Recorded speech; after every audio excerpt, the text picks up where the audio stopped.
Maria Andreeva's husband has been fighting in Ukraine for more than a year, but she's waging her own battle in Moscow to get him home. And she's not alone. An increasing number of Russian women are demanding the return of their husbands, sons and brothers from the front line. They were mobilised following a decree by President Vladimir Putin in September last year. Hundreds of thousands of young men rushed to leave Russia. Millions did not, and some of them were called up to fight. We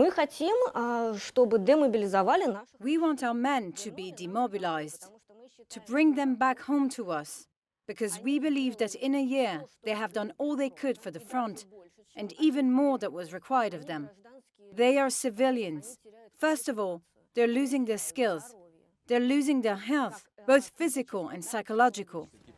Since Andreeva's husband was mobilised, he's only been back for 2 short breaks to see his wife and young daughter.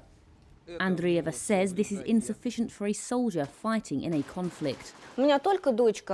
Just so my daughter understands that you can play with that dad is nearby, that dad rocks her in the evening. You see, her dad is very involved and has been so right from the beginning. And it's very hard for her without her dad. And then boom, here we go again.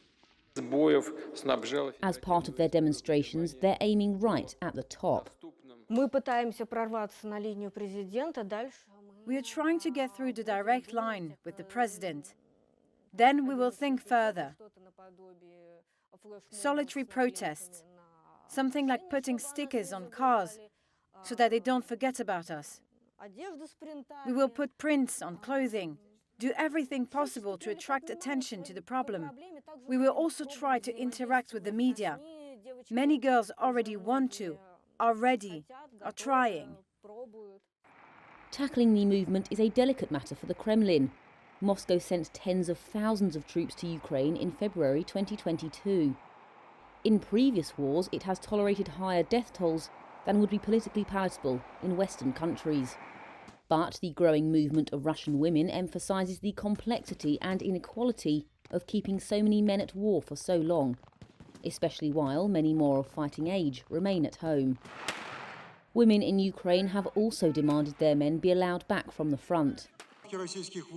Andreeva says Russia's defence ministry has barely engaged with the women. The ministry did not respond to a Reuters request for comment. Andreeva told Reuters the second her husband is snoring next to her in bed, she will end her protests. Reuters did not seek or receive any military or other potentially sensitive information from Andreeva.